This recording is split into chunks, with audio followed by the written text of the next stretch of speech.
Gardner-Johnson said that he wasn't brought here to win no divisions, no conferences. He's here to win championships, and that's the Swarm mentality.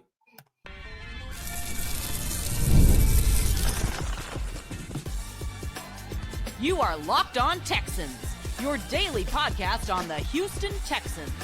Part of the Locked On Podcast Network, your team every day. Welcome to Wednesday edition of the Locked On Texans podcast. Battle Red Nation. Y'all got y'all a good one. I'm Credential Media member and Texas Insider Brian Big Sarge Bearfield, along with Credential Media member and Texas Insider John Hickman. On today's show, we'll be talking about the draft time rumors. Is everything that's coming out of NRG, is everything kosher? Is everything true? Learning and getting better. Hey, Jalen Pitre, good thing that the Houston Texans locked him up and kept him here. But first, call him 8. We hear from CJ Gardner-Johnson. He doesn't want to be called CJ. He wants to be called CD, or he wants to go by the number that is currently held by another Houston Texans player. Welcome in today's show, y'all. I can't wait for us to talk about all the things that was said. I saw a few of the Texan fans out there in the Twitter space say, hey, listen, he want number 8. I'll go snatch it out for John Mechie's back right now. I wouldn't advise y'all to run up on that young man. Some of y'all may be banned from the NRG Stadium, but that just speaks to the I think the type of player that CJ is, coming in and kind of commanding the respect of the fan base, Super Bowl champion. And that's where we need to lead off, right? He didn't come in to just win the AFC South, Brian. He didn't come in to just barely make it to a conference game. He came in to win a championship. Listen to what he had to say. At the top with D'Amico, kind of what's in place already here that you've enjoyed so far? Championship or nothing. He ain't bring me here to win no division or no conference. So if I'm here to help win the Super Bowl, that's gonna be the the reason. But I think people know. A lot of people look at this team as like, oh, they got a lot of great pieces, but me to you, I think it's more than just a lot of great pieces. You have a great culture here, great organization. I think the more you fill this up with winners, not just me. Coach D'Amico was a winner. Runner Darby was a winner. Will was a winner. So you just fill the room up with winners. I think you're going to get what you want, and I think we're going to get it real soon. CJGJ talking about coming in, being a championship piece for the Houston Texans, a team that is searching for their first Super Bowl, a team that is searching for their first conference championship game. And Sarge, I just want to ask you, man, and I'm going to hand it over, energy-wise, right? Energy, you can't kill energy. It only travels, right? Right. And I watched the entire video. Yeah. And I listened to the voice, and I listened to his tone, and I saw how he interacted with you guys. Energy-wise, it felt like Gardner-Johnson, CD, as he wants to be called, or 8, filled the room up. Yeah, John, he's one of those guys, man. As soon as he walked into the room, you could just tell his aura. There was just something different about him. You could tell that he don't come in and play no games, but he reminds me a lot of Kamari Lassiter, a person that he's been working out with over the past, during this offseason, and somebody that Derek Stingley has said Kamari Lassiter and CJ Gardner-Johnson remind him of each other. They are like one and the same. But he walked into that room, John, and you could just tell from his first answer that he was like just different. And during one thing that he said during the press conference was, Kim Davis asked him, when did you get it? And he said, I did not get it until I won a championship.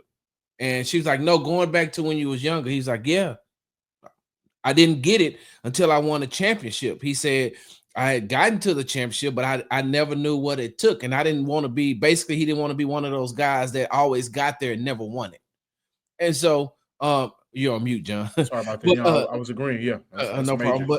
But he was just one of those guys, and you could tell that his energy in the way that he answered his questions. He's one of those guys that's like, look, I'm here to play football. I'm here to do what I need to do. I asked him about being a mentor to Kalen Bullock, and he said, yeah. He said, I can take a lot of things that I've learned from the guys that I've played with in the past who showed me the little things. He said, because, when you're a rookie, you don't really want to ask questions. You want to just get to where you are and try to fit in. He said, I was the exact same way.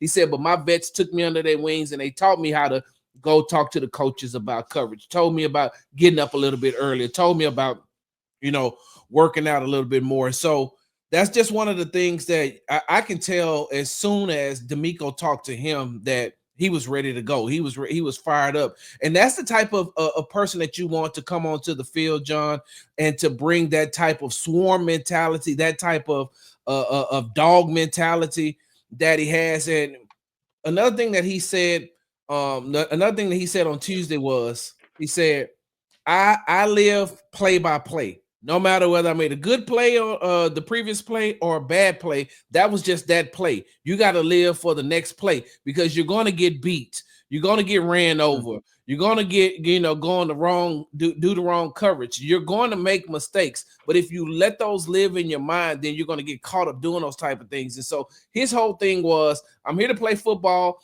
I'm here to win championships. I'm here to do whatever it takes to help this team get over the hump. And John, I'm going to be honest with you. I'm really hoping that Jimmy Ward can stay healthy this year, because between him and Jimmy, and then you got Jalen, and then you got Kamari, and I'm just talking about that defensive backfield. And I'm talking about, we already know about Sting. We're going to put Sting to the side.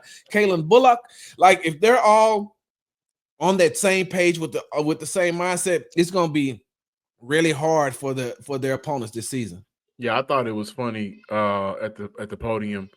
CD took a shot at advanced stats numbers like PFF and next gen stats. Excuse me. That goes to your point of you mentioning, listen, I'm gonna make mistakes. You're gonna make mistakes. And one thing that I love about his arrival here to Houston, we'll talk about Jalen Pitre on the other side. It's all about, from a championship perspective, raising the level of some already very talented guys. And why I'm confident in his ability to do that, because listen, you pay it forward. In our community, we believe in paying it forward, right? Yeah. If you got it to give, go ahead and give it. And somebody that got it from the vets that he mentioned, Marshawn Lattimore, Tyrann Mathieu, right?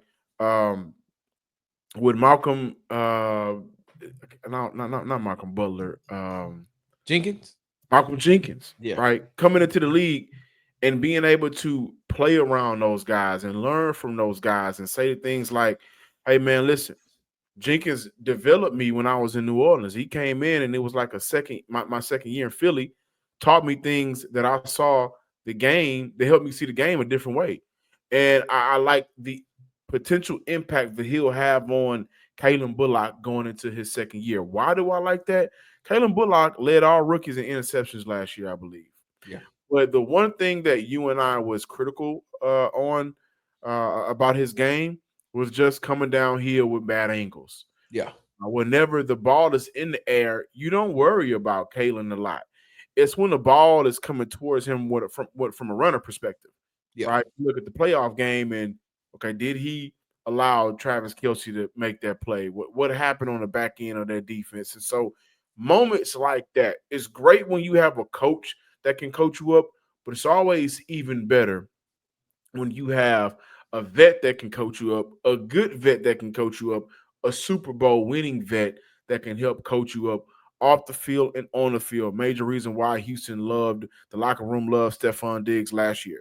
Yeah. Now on the defensive side of the ball, you're getting Gardner-Johnson, who can replicate that type of tutelage and teacher and relationship with those guys in the DB room. So the excitement, I think, is real because of the pedigree he's going to bring to an already championship-esque type of defense. Yeah, and John, I will say this.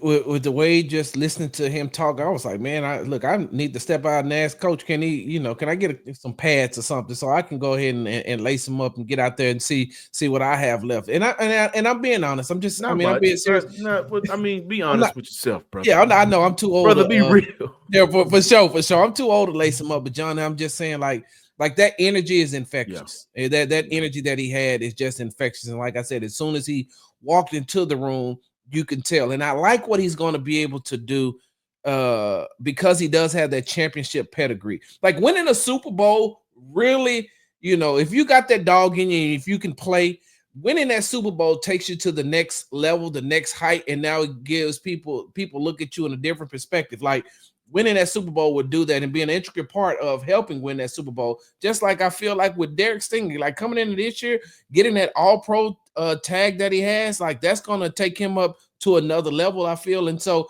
like I said, you get those type of guys on the same mindset and being able to play on that same level playing field, like I think they're going to be good. Let's talk about Jalen Pitre learning from last year in his 12 games, getting better, and how he'll add a different pedigree to this championship-style defense when we come. The NBA playoffs are here, and FanDuel is giving new customers an incredible way to get in on the action. Right now, when you join FanDuel and place your first $5 bet, you'll get $250 in bonus bets if your bet wins. I love how FanDuel makes betting so easy, whether it's picking my favorite team or diving into the player props. From three-pointers to steals to assists, FanDuel has so many ways to bet your favorite player prop. Plus, after the game tips off, you can even combine live prop bets into a same-game parlay for a chance to win big. Don't miss out. Head to FanDuel.com and claim your $250 in bonus bets today. Welcome back in, Locked On Texans listeners and viewers. Before we dive into Jalen Pitre and what he had to say, I do want to add that we got to stop joking about we can go out there and lace him up. Sorry. You, me, anybody that ain't played football for more than 2 years and ain't played we got to stop. John, let me tell you something. I still got college eligibility left. And the way that they giving out these NIL deals, like I'm not going to even lie. They give me $250, some crackers, and some summer sausage, and I'm ready to go. Yeah, and you cheese, will be playing at the deepest of Louisiana Community College with $250 in summer sausage. Y'all, let's hear what Jalen Pitre had to say. From that to bring it into this year with the knowledge that you have of playing there. Yeah, that's a great question. I think those 12 games and all that time that I spent, I'm really thankful for it because it definitely taught me a lot about the position and how the coaches want me to do it. And I think it's just, a building process now, like learning the things that I did well and the things that I didn't do as well and just trying to build off of that. It's trying to find ways to get better and continue to evolve as a player in this defense. I think that that's the most important thing to not only help myself in terms of production, but ultimately help the team to get the wins that we need to get and to get where we want to go. So, like I said, I'm thankful that I'm playing nickel, and it's been fun. John, one of the things that we talked about here on this show before Jalen Pitre signed his extension was he should have been up next.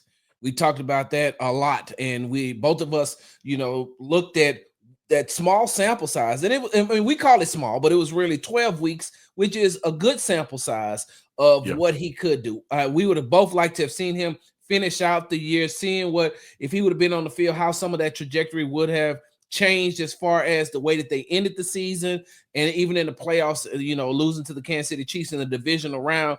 I can't say that him being on the field would have changed a lot, but just having him on the field and his ability to be able to stop the run and like we've said before, be that fourth linebacker being on the field, I think that would have helped out a lot, especially slowing down a Travis Kelce. And so, him getting signed, him signing that extension, him being able to stay here in the city of Houston to not only play for his hometown team, but also be able to finish to do some of the community work here.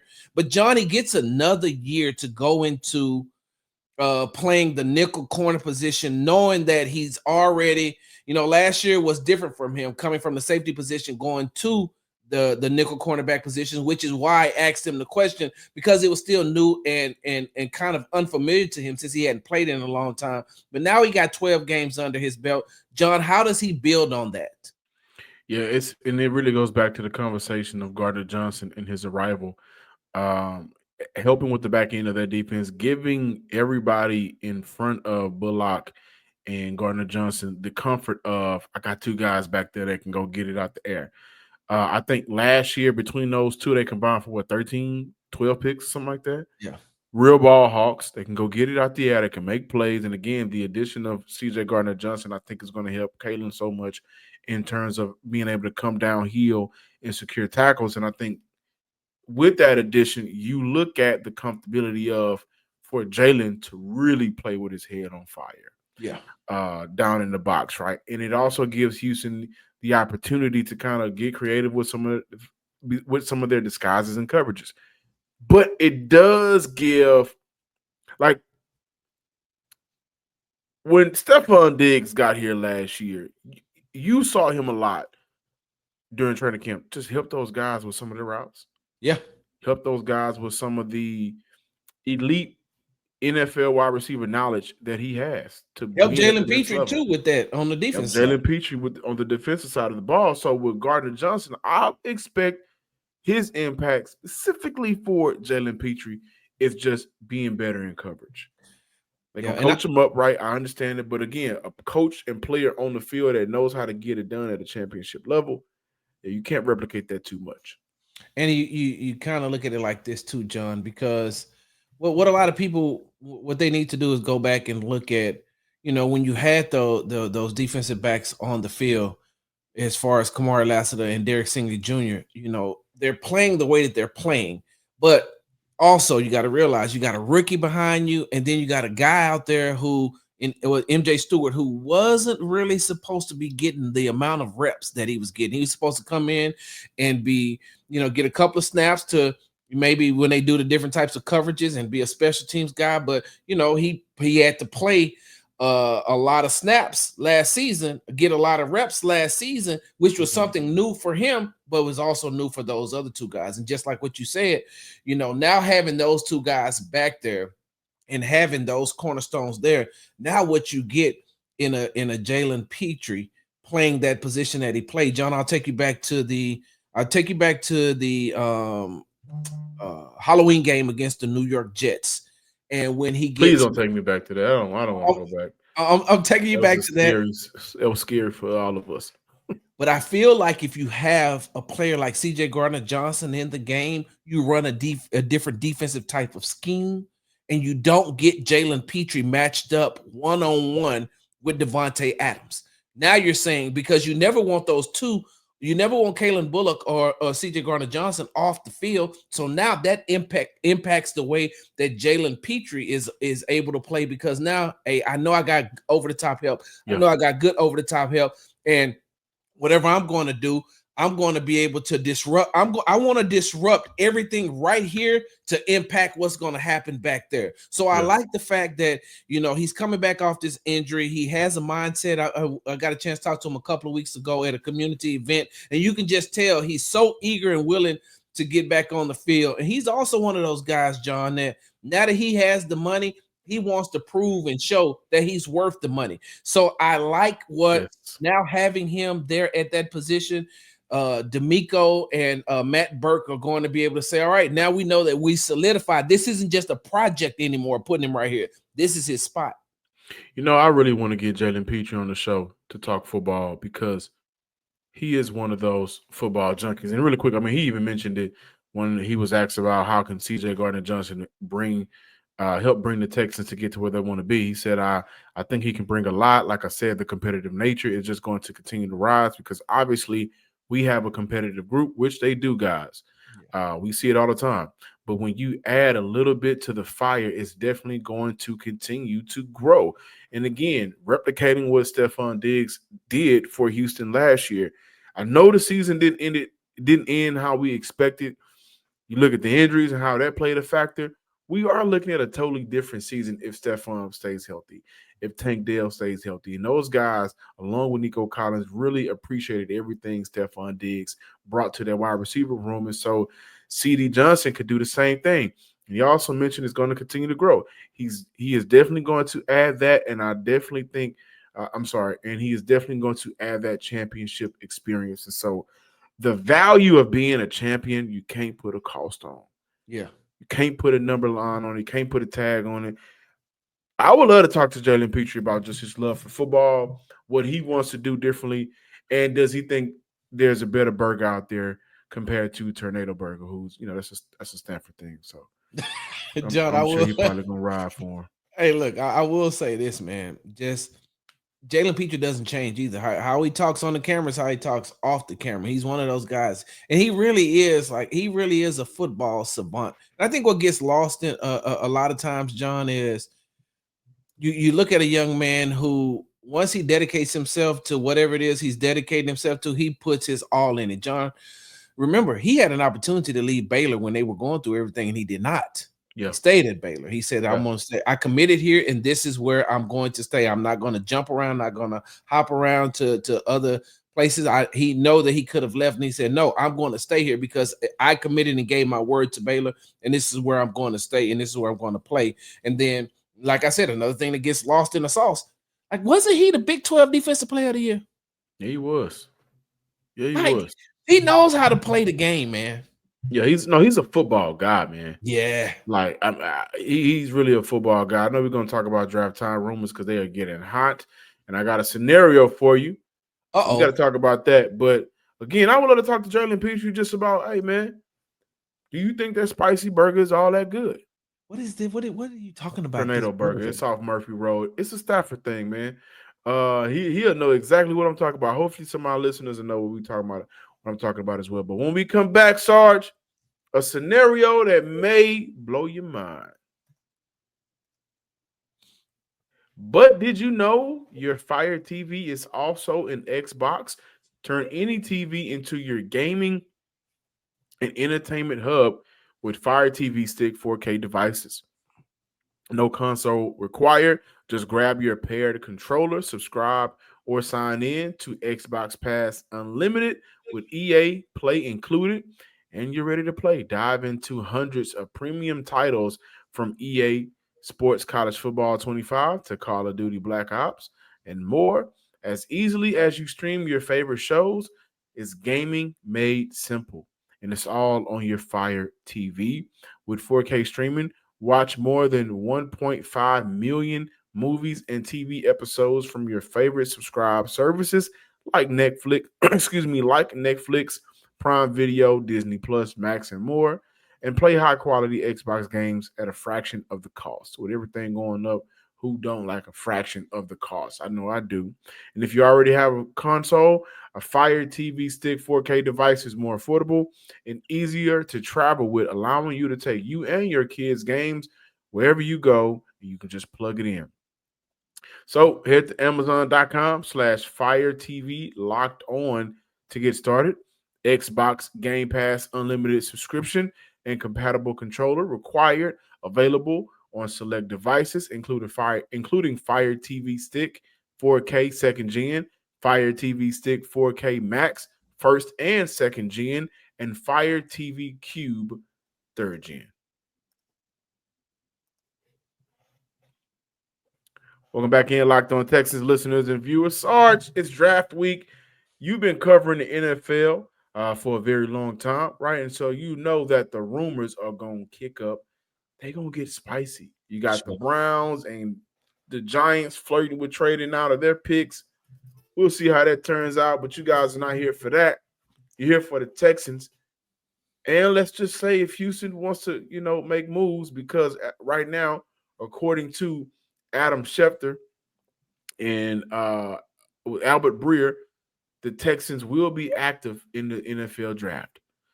And we know that the Houston Texans, in 2023, they made 8 trades to move up for Will Anderson after they drafted CJ Stroud, Tank Dell, Juice Scruggs, much more. They'll be active in this year's draft. And so I got a proposed trade for you, Sarge. All right. Let's just say at 25, Houston go with their anchor for their offensive line. The guy that they know will be the one that can get them over the hump, bring the talent, bring the stability, bring that future offensive lineman for Houston. We've been told that they like Banks, they like Booker, they like Connolly. But then they still need a weapon, right? They still need that wide out to pair with Nico Collins, give CJ Stroud that extra weapon. What if Houston traded one of those third-round picks for Jameson Williams? Whew. You get the splash, you get the protection, you get what you need at a fraction of the cost. Okay, so let me ask a question real quick. Like Okay. Jameson Williams from the Detroit Lions. He had some off the field issues last year. He did. He had some focus on the field issues. He did. So I understand what you're saying. And John, I don't listen. I don't understand how you keep trying to push for this Jahmyr Gibbs closest thing as you could get. Like you can't get James. I mean, you can't get Jahmyr Gibbs. You're like, ooh, we can get another Go get the line. closest next to it, huh? Yeah, you want you some Jahmyr Gibbs, but hey, he's a very good player. But John, so okay, would a change of scenery help Jameson Williams? I know what he can do for the offense. I know what he could do with CJ Stroud. I know that the talent is there. I know that he can play the game. I know that if you put him on opposite side of Nico Collins with the way that he plays the game, like you're looking at, hey, you're looking at what you're pretty much looking at almost what you were looking at last season coming in. Not as much hype in that wide receiver room, but you still have some hype and that splash by going to get him. But John, can he focus? That's all I'm worried about. And I understand that, when we were talking about Stephon Diggs coming here, a lot of people was like, oh, we don't want Stephon Diggs. He's a prima donna. He's a diva. He's this, he's that, he's, all those things. But when he got here, you seen none of that. Like I seen none of that, and I interacted with him on a consistent basis. We use a player like Joe Mixon. If you go back and you talk to some of the Cincinnati Bengals media personality, the media personnel, they can't stand Joe Mixon. A lot of them don't like Joe Mixon. And I'm saying to myself, well, which Joe Mixon y'all talking about? Because the Joe Mixon that I know, just when we were leaving from when DJ Bieneme from ESPN and I were walking across the street leaving NRG yesterday, we hear a hey yo. We turn around and we look. It's Joe Mixon leaning out of his G-Wagon talking about, hey, what's up, fellas? Where y'all headed? Y'all got to go this way, right? And then DJ was like, hey, what's up on that Madden? He was like, hey, we can get on the sticks anytime you want to. So I'm saying to myself, not that Joe Mixon, right? So I seen a change in Stephon Diggs. I seen a change in Joe Mixon as far as, and when I say change, I mean that not so much their personalities had to change, just a different environment gave you a different outlook. So I'm going to say this. If that was to happen, right? If that was to happen, and I had to preface all that, with him having those off the field issues and sometimes losing the lack of focus while he was on the field, I had to preface all that to say that, hey man, if they were able to get him, I know that locker room, I know those players in that locker room, just the locker room alone has certain expectations, certain standards that they say that these players, that they all live up to. They hold each other accountable. And then you throw in D'Amico and the way that he, the way that he leads his team, I think it could work, John. I honestly and truly, that's the first real draft time scenario that I like. I'm gonna tell you this: while it wasn't a lot, Jamo and CJ has a connection going back to Ohio State in 2020. He caught 154 yards from CJ Stroud. 2021, that's when he went crazy at Alabama for 1,500. Yeah. Last year, and this is why it would be perfect for the Houston Texans offense. 58 catches, 3 drops. 58 catches, 17 yards per catch, 1,000 yards. So you look at an offense that has been, from what we've heard and talked about, right, we're going to see a lot of hands on deck. Nico is Nico, right? They still got inside weapons. They traded for Christian Kirk, who, by the way, as we've been told, we don't need to see him to be a high value. Matter of fact, Sarge, I think it was you personally who said he is not a high volume receiver anymore. Yeah. You don't want him to be a high volume receiver. You want him to be around 40 catches, 40 to 50 catches for a season. But you look at Jamo, 58 catches, 1,000 yards, 7 touchdowns. And oh, by the way, I can't tell you how many times I saw the Detroit Lions force the ball to St. Brown because he is their go-to guy and completely forget about Jameson Williams at times on the field. You look at that and you just give up a 3rd round and you still get your offensive line anchor, and this is still a franchise that feels very good about their current roster construction, as we've talked about before. Oh, yeah, they didn't bring CJ in just to win division championships. That would be a Super Bowl type of move. Excuse me for getting blurry, YouTube. No, give me 1 second, John. I'm gonna. So hold on, because I want to text. I want to text Nick and Nick Casario what you just said. So you said a third Tell him round. Slick said, "What's up?" I wish I could. I wish I could send him that text, John. I'm gonna be honest with you, man. Listen. I've heard a lot of rumors. I've seen a lot of rumors, mock drafts. John, that by far right there is the best. Like I honestly and truly believe that you need to throw that out there in the atmosphere outside of our great viewers and listeners right here, the Locked On Texans podcast, part of the Locked On Podcast Network. Your team every day, John. They're going to make sure that they spread that as well. So yeah, John, put that out on X. Tag me in it. Let's get this thing going. Because there's certain people that look at these Twitter feeds that'll pick up on that and be like, that may not be too bad. Well, hopefully, if anybody wants to cut this up tomorrow, they can. But just some more numbers on Jameson Williams out of his 1,000 yards. Again, 41 first downs. You can look at that being a reliable option for the Houston Texans. Out of the 1,000 yards, 8.7 yards per catch per reception, right? You look at the yak yards after catch per reception, 8.6. Average depth of target, 11.2. And then again, he did deal with, 3 drops, but he cleaned it up from the 2023 year. So that got better. He is a guy that you can even use in the rushing game, right? They talked about a lot of pre-snap motion and using on a player like that. Yeah, he can get the rock and do a little something for you. That would be electric. That would be a splash. That would be what the Houston Texans offense would need. And it also gives Houston the flexibility to say, listen, we just giving up a third rounder. We can still do some things on the back end of this draft. And Houston has been very good utilizing undrafted rookie free agents as well.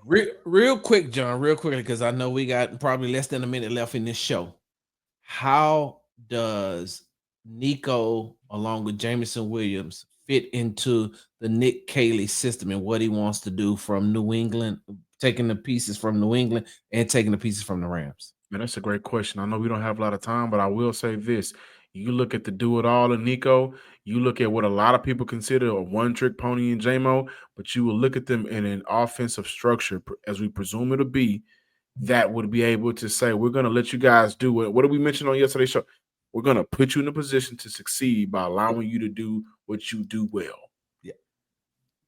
So, hey, and if you got 2 guys that can take the top off of defense, and then you got Nico that'll kill you on the in-breaking route, Joe Mixon. It's time to eat. Thank y'all for watching today's episode of the Locked On Texans podcast. Please be sure to do a couple of things. Subscribe, like, and comment on YouTube, and follow me on Twitter at Locked On Texans. I did put this out on our Locked On Texans Twitter page, and a lot of the guys love it. A lot of the fans love it. Yeah. And make sure you follow me on the app formerly known as Twitter at Big Star Sports with a Z at the end. Until next time, ladies and gents, Texan fans across the nation, peace.